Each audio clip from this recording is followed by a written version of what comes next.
Be me. Gianna, 47, hosting Christmas dinner for my extended family. Spent weeks planning every detail to perfection. Made sure to use only ethically sourced ingredients from women-owned businesses. Even the napkins are from a cooperative that empowers disadvantaged mothers. Feeling proud about creating a gathering that aligns with my values. Family starts arriving around 3 p.m. My father-in-law Marcus shuffles in first, followed by my husband David. Then my brothers-in-law Robert and James with their kids. My eldest son, Thomas, 24, walks in last. Notice he looks unusually serious, but whatever. He's always been moody. As everyone settles around the dining table, I start my traditional pre-meal speech. Before we eat, I'd like to acknowledge that this meal represents the invisible labor that women like me perform every year. While men get to relax and watch football, we're in the kitchen ensuring family traditions continue. See a few eye rolls, but continue anyway because this is important. I also want to remind everyone that the traditional Christmas narrative centers male perspectives. The wise men, the shepherds, even Santa, it's all about male figures. We should remember Mary's voice and the countless unnamed women who supported these stories. My youngest son, Kevin, 19, is already on his phone. My daughter, Ashley, 22, nods supportively though. Notice Thomas hasn't touched his food yet, just staring at me intensely. Thomas, honey, is everything all right? You seem distant today. He sets down his fork with a loud clink that makes everyone look up. Actually, Mom, I have an announcement to make. The whole table goes quiet. Thomas stands up slowly, his hands shaking slightly. I want everyone here to know that 3 days ago, I got a vasectomy. My fork drops from my hand, clattering onto the plate. Thomas, what are you talking about? That's a very personal medical decision. Trying to maintain composure, but my voice is getting higher. I'm not finished, Mom, he says, his voice getting louder. I got this procedure done specifically to end this toxic lineage forever. The entire room is dead silent now, except for the grandfather clock ticking. My heart starts racing because where is this going? Thomas's face is flushed red now, his voice cracking with emotion. I refuse to bring children into this world knowing they might turn out like you. I refuse to subject innocent kids to the kind of extreme feminist parenting you put me through. I feel like I've been slapped across the face. Thomas, please sit down, you're being dramatic, I managed to say. But he's not stopping, his voice getting more passionate. Dramatic? Dramatic? Do you know what it was like growing up as your son? Do you remember when I was 8 and you wouldn't let me play with toy soldiers because they promoted militaristic masculinity? My husband David shifts uncomfortably in his seat. I remember that incident, but I was trying to raise him with better values. Thomas, I was helping you develop emotional intelligence, and you were destroying my childhood, he shouts, cutting me off. Do you remember when I was 12 and wanted to join Little League? You made me quit because the coach was a man, and you said male authority figures would reinforce patriarchal power structures. I was the only kid in my grade who couldn't play sports because my mother thought it was politically problematic. Feeling defensive now because I had valid concerns about masculine aggression in sports. Thomas, I was protecting you from toxic masculine environments that you weren't protecting me from anything. You were isolating me. His voice is echoing through the dining room now. Thomas turns to address the whole table. When I was 14 and got my first girlfriend, Mom interrogated her about her views on feminism. She asked a 14-year-old girl whether she understood the importance of reproductive autonomy. The poor kid was so confused she stopped talking to me. My brother-in-law, Robert, clears his throat. Can see him trying not to say anything, but his face is getting red. Gianna, is that true? You really did that to a child? I was trying to ensure Thomas surrounded himself with people who shared progressive values. Thomas lets out a bitter laugh. Progressive values? You mean your values, imposed on everyone around you. Do you want to know what happened when I was 16 and tried to get a job at the hardware store? My stomach is sinking because I remember this fight. She called the manager and accused him of perpetuating gender stereotypes. She said hiring a teenage boy for manual labor was reinforcing harmful expectations about masculine roles. I lost the job before I even started because my own mother harassed my potential employer. My father-in-law, Marcus, who's been silent this whole time, finally speaks up. His voice is quiet but stern. Gianna, that boy needed to learn responsibility and work ethic. How could you sabotage his first job opportunity? Feeling attacked from all sides now. Marcus, I was teaching Thomas that his worth isn't defined by his ability to perform physical labor. I was showing him that he doesn't have to conform to limiting masculine stereotypes. But my voice sounds weak even to my own ears. Thomas is pacing now, his anger building. What about when I was 18 and got accepted to engineering school? You spent months trying to convince me not to go because STEM fields are male-dominated spaces that would corrupt my feminist values. You wanted me to study social work instead because it aligned better with your political agenda. Engineering has serious problems with gender equality, and I wanted you to be aware. I wanted to build bridges, Mom. I wanted to create things to solve problems. But you couldn't stand the idea that your son might choose a career that didn't revolve around your feminist ideology. My husband, David, finally speaks up, and I can hear disappointment in his voice. Gianna, I remember that conversation. You did try to talk him out of his dream. You said he should use his privilege to elevate women's voices instead of contributing to male dominance in engineering. Feeling betrayed that David is siding against me. These were important conversations about social responsibility. I was trying to help Thomas understand the impact of his choices on gender equity. But everyone at the table is staring at me with expressions ranging from disappointment to anger. Thomas stops pacing and looks directly at me. Do you want to know what the final straw was, Mom? Last month when I told you I was thinking about proposing to my girlfriend. My heart stops because I know where this is going. You spent 2 hours explaining why marriage is a patriarchal institution designed to oppress women. You told me that by proposing, I would be participating in the commodification of female sexuality. You said if I really loved her, I would reject the heteronormative expectation of marriage entirely. My daughter Ashley looks shocked. Mom, you really said that to him? I was helping him think critically about societal institutions that you were trying to control his personal relationships based on your political beliefs. Thomas's voice breaks as he continues. She's the most amazing woman I've ever met, and you tried to convince me not to marry her. Not because you thought she was wrong for me, but because marriage itself conflicted with your feminist theories. You would rather see your son alone than see him participate in an institution you disapprove of. My brother-in-law, James, who's been quiet all evening, finally loses it. Gianna, what the hell is wrong with you? This is your son we're talking about, not some political science experiment. How can you prioritize your ideology over his happiness? Feeling cornered and desperate now. James, you don't understand the complexities of feminist theory and how traditional institutions... I don't give a damn about your theories, he shouts. I care about my nephew, who's been systematically damaged by your extremist parenting. My youngest son, Kevin, puts his phone down and looks at me with disgust. Mom, I'm 21, and I've never brought a girlfriend home because I'm terrified of what you'll say to her. I've watched you humiliate Thomas for years, and I decided I'd rather be lonely than put someone through that. Feel like the room is spinning. These aren't extremist views. These are important progressive principles. Kevin, I've always encouraged open dialogue about relationship dynamics, and you've created an environment where your sons are afraid to live normal lives. My father-in-law Marcus stands up slowly. At 83, he commands respect when he speaks. Gianna, I've watched you raise these boys for over 20 years. I've held my tongue because I thought you'd eventually find balance. But Thomas getting a vasectomy to end the family lineage, that's on you. Feel tears starting but trying to hold them back. Marcus, I've raised my children to think critically about gender roles and social justice. These are important values that will make them better men. But my voice is cracking. Better men? Robert laughs bitterly. Your son just sterilized himself rather than risk having children who might be raised like he was. Your other son is afraid to date because of your political interference. How exactly does that make them better? Thomas sits back down, looking exhausted but determined. I want everyone to understand something very clearly. I didn't get this vasectomy impulsively or because I hate children. I made this decision because I cannot in good conscience risk passing Mom's parenting methods to another generation. The room is completely silent now. Even Ashley, who usually supports me, is staring at her plate. The thought of my hypothetical children being subjected to the same ideological manipulation I experienced, the idea that they might grow up believing their natural impulses and interests are politically problematic. I couldn't live with myself if I allowed that to happen. My husband David reaches across the table and puts his hand on Thomas's shoulder. Son, I owe you an apology. I should have intervened years ago when your mother's activism started affecting your daily life. I thought supporting her meant letting her parent however she wanted, feeling completely betrayed by my own husband now. David, how can you say that?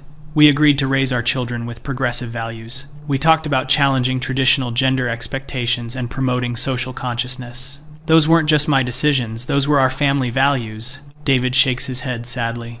Promoting social consciousness, yes. Destroying our son's ability to function normally in society, no. There's a difference between teaching equality and forbidding every aspect of typical childhood. You crossed that line years ago, and I was too afraid of conflict to stop you. Marcus clears his throat again.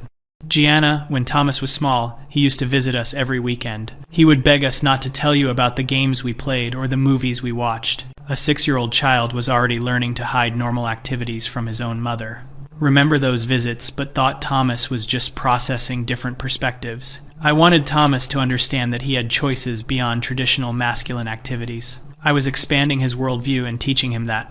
You were teaching him that his natural inclinations were wrong, Marcus interrupts. Thomas looks around the table at all the men in his family. I want to thank all of you for trying to give me some normal experiences. Grandpa teaching me to use tools, Uncle Robert showing me how to change a tire, Uncle James taking me fishing even though he knew Mom would be angry, Dad letting me watch sports when she wasn't around, feeling sick realizing there was apparently a whole conspiracy to undermine my parenting. You all went behind my back? You deliberately contradicted the values I was trying to instill? We were trying to save that boy's sanity, James says firmly. And clearly we didn't do enough. Ashley finally speaks up, her voice quiet but disappointed. Mom, I always wondered why Thomas seemed so restricted growing up. I thought it was just because he was the oldest, but now I'm realizing. You really did treat him like a political project instead of a child. Kevin nods in agreement. I remember when Thomas wanted to play football in high school. You made him write a research paper about concussion rates and toxic masculinity instead. He never got to play a single sport because you always found some political objection. Thomas's girlfriend, Sarah, who's been silent all evening, finally speaks. Mrs. Gianna, Thomas told me about his childhood, but I thought he might be exaggerating. Hearing all this tonight, I understand why he's been so hesitant about marriage and family. He's genuinely afraid of repeating patterns he grew up with. Feel defensive about my reputation being attacked by this young woman. Sarah, I hope you understand that I was trying to raise Thomas to be more emotionally intelligent than typical men. I wanted him to be sensitive to issues of privilege and power dynamics. Those are valuable qualities in a partner. Sarah looks at me with a mixture of pity and frustration.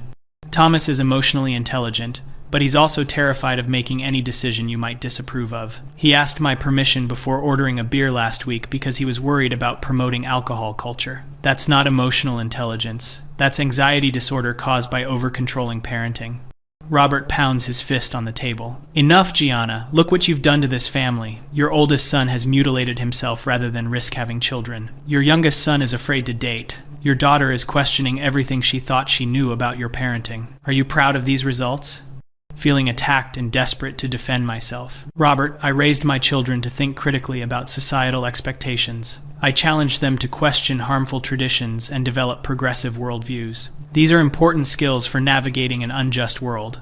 Thomas stands up again, his voice now calm but deadly serious. Mom, do you want to know what I learned from your progressive parenting?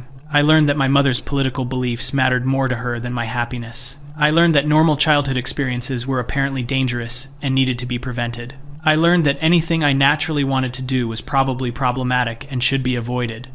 The truth of his words hits harder than his anger did. Thomas, that's not what I intended. I wanted you to have options beyond limiting stereotypes. You didn't give me options, Mom. You gave me restrictions. Every interest I developed, you found a political reason why it was harmful. Every friendship I made, you analyzed for problematic power dynamics. David is shaking his head in disappointment. Gianna, remember when Thomas was 10 and wanted to join Cub Scouts? You refused because the organization had militaristic overtones and promoted conformity. He cried for a week because all his friends were going camping and he couldn't participate. The Boy Scouts organization has legitimate issues with inclusivity and... He was 10 years old, David shouts. He wanted to make s'mores and learn knots, not join the military. But you couldn't separate a child's innocent desire for adventure from your political analysis. Marcus has heard enough. Gianna, I need to tell you something I should have said years ago. His voice carries the weight of decades of experience. I raised 4 sons during a time when men weren't supposed to show emotion. I made mistakes, certainly, but I never made my boys afraid to be themselves. Feel tears starting again because this feels so unfair. Marcus, I was trying to do better than previous generations. I wanted to raise sons who understood consent and equality and social justice. These are improvements over traditional masculine socialization. Understanding those things, yes, Marcus agrees, but not at the expense of basic human development. Thomas should have been allowed to play with other children without political commentary. He should have been allowed to develop interests without ideological interference. You treated normal childhood activities like they were dangerous propaganda. James looks around the table at his own teenage sons. Boys, I want you to understand something important about what happened to your cousin. Your Aunt Gianna thought she was protecting Thomas from harmful influences. But instead, she created an environment where he couldn't develop naturally. This is why we don't let political beliefs, even good ones, control every aspect of parenting. Feeling completely isolated now as even my nephews are being turned against me. James, I don't appreciate you using my family's private struggles to make political points. This isn't about politics, Aunt Gianna, one of his sons says quietly. This is about Cousin Thomas being so miserable he mutilated himself rather than have kids. Thomas pulls out his phone and shows a medical document. I want everyone to see this is real. This is my vasectomy consultation form, where I had to explain my reasoning to the doctor. I told him I was choosing sterilization to prevent psychological damage to potential offspring. The medical document makes everything feel horribly concrete and final. Thomas, this is permanent. You can't undo this decision. You might change your mind about having children someday. That's exactly the point, Mom. I will never change my mind, because I will never risk putting children through what you put me through. Sarah reaches over and takes Thomas's hand. We've talked about adoption if we ever want children. Thomas doesn't want biological children, but he might consider raising kids who already exist. Kids who wouldn't carry the genetic risk of inheriting his family's dysfunction. Feel like I've been punched in the stomach. Sarah, that's incredibly hurtful. We're not dysfunctional. We're politically conscious. Mrs. Gianna, your son sterilized himself to escape your influence. If that's not dysfunction, what is? Kevin suddenly speaks up with more emotion than I've heard from him in years. Mom, I need to tell you something too. I've been seeing a therapist since I started college. She says I have anxiety disorders related to feeling like I constantly disappoint authority figures. My heart breaks hearing that Kevin has been suffering. Kevin, honey, why didn't you tell me? I could have helped you work through. You're the reason I need therapy, he interrupts. I can't make any decision without second-guessing whether it aligns with your political expectations. David puts his head in his hands. Gianna, both our sons are in psychological distress because of your parenting methods. At what point do you admit that something went wrong? At what point do you take responsibility for the damage you've caused? Feeling desperate and cornered, need to make them understand that my intentions were good. David, everything I did was based on research about harmful, masculine socialization. I was trying to raise better men who wouldn't perpetuate systems of oppression. These are evidence-based parenting strategies designed to promote emotional health. Ashley, who has been my strongest supporter, finally turns against me. Mom, evidence-based parenting doesn't result in one son sterilizing himself and another needing therapy. Whatever research you were following, the results speak for themselves. Thomas and Kevin are both psychologically damaged. Robert stands up and starts pacing. Gianna, I've listened to your justifications for 20 years. Every time someone questioned your methods, you cited studies and theories. But theories don't matter when the real-world results are this catastrophic. Thomas looks exhausted, but determined to finish what he started. I want to read something to all of you. He pulls out a folded paper from his pocket. This is the letter I wrote to my doctor explaining why I wanted the vasectomy. My hands are shaking as I realize he's about to read deeply, personal thoughts aloud. Thomas, please don't do this publicly. We can discuss this as a family privately. No, Mom. Everyone needs to hear this because they've all watched it happen. They deserve to understand the full scope of what your parenting methods accomplished. He unfolds the paper and begins reading in a clear, steady voice. Dear Dr. Martinez, I am requesting a vasectomy for psychological rather than medical reasons. I was raised by a mother who prioritized political ideology over child development. As a result, I have deep-seated fears about perpetuating harmful parenting patterns. The room is completely silent except for Thomas's voice. My childhood was characterized by constant political analysis of normal activities. Play was evaluated for its social implications rather than its developmental value. Friendships were scrutinized for power dynamics rather than emotional connection. Interests were discouraged if they didn't align with feminist principles. Feel like I'm watching my life's work being dismantled piece by piece. Thomas, please stop. This isn't fair to read private medical documents. But nobody is supporting me anymore. Even Ashley is listening intently to her brother's words. Thomas continues reading. I am choosing sterilization because I cannot trust myself to parent normally. 24 years of ideological conditioning have left me unable to distinguish between healthy boundary setting and political control. I would rather eliminate the possibility of having children than risk damaging them the way I was damaged. Marcus wipes his eyes. At 83, he's seen a lot of family dysfunction. Thomas, I want you to know that your grandfather is proud of you for speaking your truth. It takes tremendous courage to break cycles of family dysfunction, even when the dysfunction comes from good intentions. Feeling attacked by my own father-in-law. Marcus, you're talking about dysfunction like, I abused these children. I never laid a hand on them, I never screamed at them, I provided everything they needed. I gave them opportunities for intellectual and emotional growth that most children never receive. David looks at me with deep sadness. Gianna, abuse isn't just physical violence. Emotional manipulation and psychological control can be just as damaging. You convinced our sons that their natural impulses were politically dangerous. How is that different from religious fundamentalists who convince children that normal desires are sinful? The comparison to religious extremism feels like a slap. David, how can you compare progressive parenting to religious fundamentalism?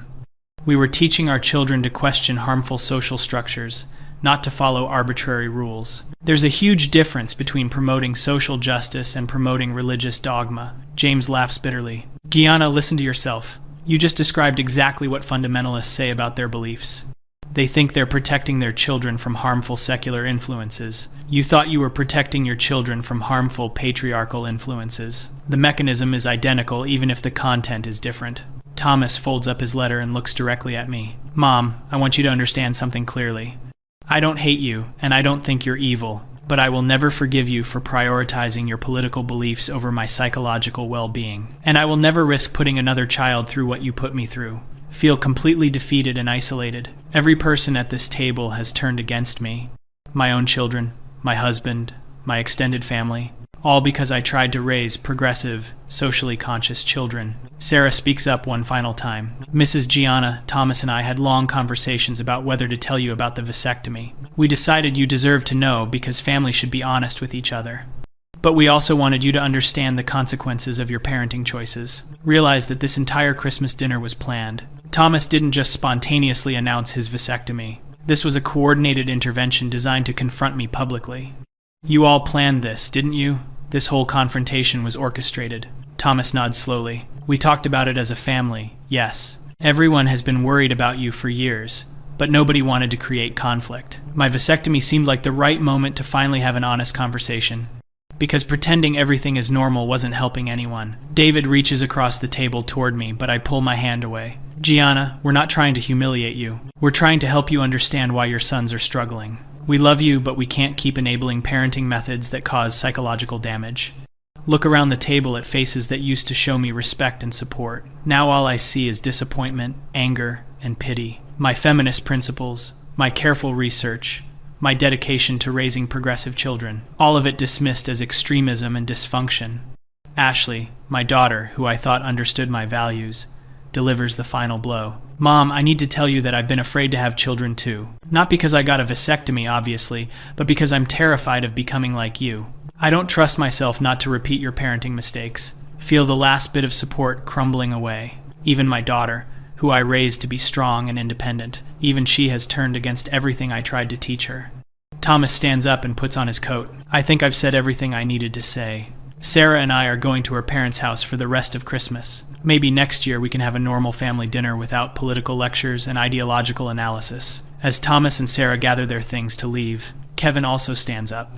I'm going with them. I can't pretend this is a normal Christmas anymore. Ashley hesitates but ultimately stays seated, though she won't make eye contact with me. I'll help clean up, but then I'm going home. I need time to process all of this. The male relatives start clearing the table in silence. My carefully planned Christmas dinner ending in complete disaster. My feminist victory meal becoming a humiliating defeat. Sit alone at the head of the table as everyone bustles around cleaning up. The irony isn't lost on me that the men are doing the traditionally feminine work of cleaning, while I sit powerless and isolated. David approaches me as the others finish in the kitchen. Gianna, I think you should consider therapy. Not because there's anything wrong with your values, but because you need help understanding boundaries. You can believe in feminism without making it your children's entire identity. Feel angry that even my husband thinks I need professional help. David, I don't need therapy. I need a family that supports my commitment to social justice. I need people who understand that raising politically conscious children requires sacrifice. Apparently this family isn't capable of that level of progressive thinking. David shakes his head sadly. Gianna, Thomas sterilized himself rather than risk repeating your parenting. If that doesn't make you question your methods, nothing will. I'm going to sleep in the guest room tonight. I need space to think about whether I can continue enabling this kind of extremism. As David walks away, I'm left completely alone. The house that I decorated so carefully for a perfect progressive Christmas now feels like a monument to my failure as a mother. Clean up the remaining dishes in silence. Thinking about Thomas's vasectomy document, thinking about Kevin's therapy, thinking about Ashley's fear of becoming like me. Realized that despite all my feminist theory and progressive parenting research, despite all my efforts to raise better men who understand social justice, I have somehow raised children who are terrified of perpetuating my influence. The house is quiet now, except for the grandfather clock that witnessed Thomas's announcement. My family gone, my marriage strained, my children psychologically damaged, all because I tried to do better than previous generations. Sit at the empty dining table surrounded by evidence of my carefully planned feminist Christmas. The ethically sourced decorations, the women-owned business napkins, the progressive meal planning. All of it meaningless in the face of my fundamental failure as a mother. Thomas got a vasectomy to end this toxic lineage forever. And as I sit here alone in my perfectly progressive house, I'm starting to wonder if maybe he made the right choice.